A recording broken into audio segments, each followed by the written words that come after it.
గుజరాత్ తీరంలో కేవలం ఒక్క గుప్పెడు ఉప్పు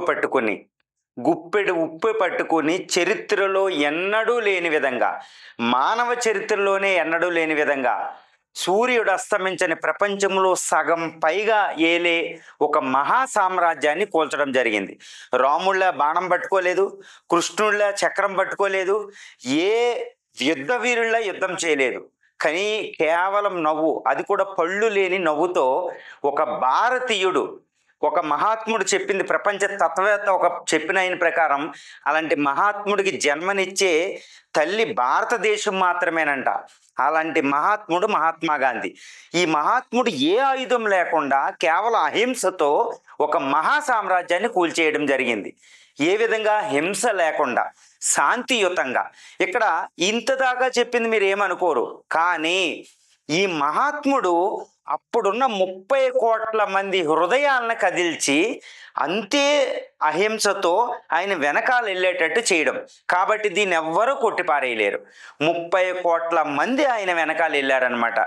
ఒక బ్రిటిష్ జర్నలిస్ట్ అంటాడు అప్పుడులో, ఏమనంటే, ఒక మహాత్మా గాంధీ జైల్లో ఉన్నప్పటికీ 30 కోట్ల మంది గాంధీని తయారు చేశాడు, అహింసాత్మకమైన సైన్యాన్ని. ఈ మాట మనం వినాలి. ఓకే, అంటే ఏంటి? 30 కోట్ల హృదయాలను కరిగించేశాడు.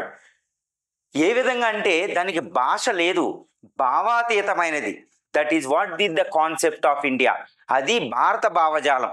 30 కోట్ల మంది అహింసాత్మకమైన సైన్యాన్ని తయారు చేసింది దేవుడు కూడా తయారు చేయలేడు. అవునా కదండి? మనం పురాణాలు చదువుతాం, అవి చదువుతాం, ఇవి చదువుతాం, ఏవో చదువుతాం. కానీ పుక్కిటి పురాణాలు అంటాం, కథల రూపంలో ఉంటాయి, నమ్మలేని విధంగా ఉంటాయి, రేషనాలిటీ ఇస్తే కానీ మన కళ్ళ ముందు, మన తండ్రికి ఒక్క జనరేషన్ ముందు జరిగిన ఒక విషయం ఇది. అవునా కదండి? ఇది భారత భావజాలం. హృదయాలను కరిగించే భాష భారతదేశం. మహాత్మా గాంధీని నేను వ్యక్తిగా చూడకూడదు, ఒక భారత భావజాలానికి ప్రతిరూపంగా చూడాలి. Is an epitome of the concept of India. ఇలాంటి కాన్సెప్ట్ ఆఫ్ ఇండియా నేను మీకు చెప్పలేను, భావాతీతంగానే. కాబట్టి ప్రపంచంలో ఏ భాష కూడా దాన్ని వర్ణించలేదు. మనం అర్థం చేసుకుంటే కానీ దాన్ని అనాహత చక్రం అంటే హృదయ చక్రం, హృదయం ద్వారా మాత్రమే అర్థం చేసుకోగలం. అవునా కదండి? ఇది భారత భావజాలం.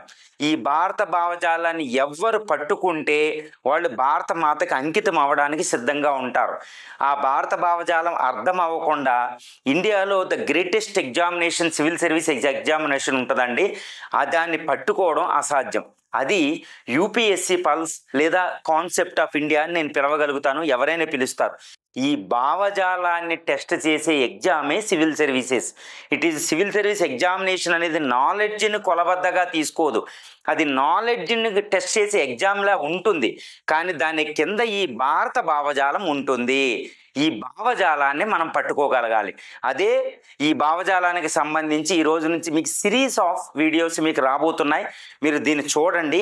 దీన్ని క్యాచ్ చేయడానికి పల్స్ అంటే యూపీఎస్సీ నాడి భారత భావజాలాన్ని పట్టుకోండి, మీకు కాంపిటేటివ్ ఎగ్జామ్ మీ హ్యాండ్లోకి వస్తుంది. This is what the greatest secret of the Indian civil service.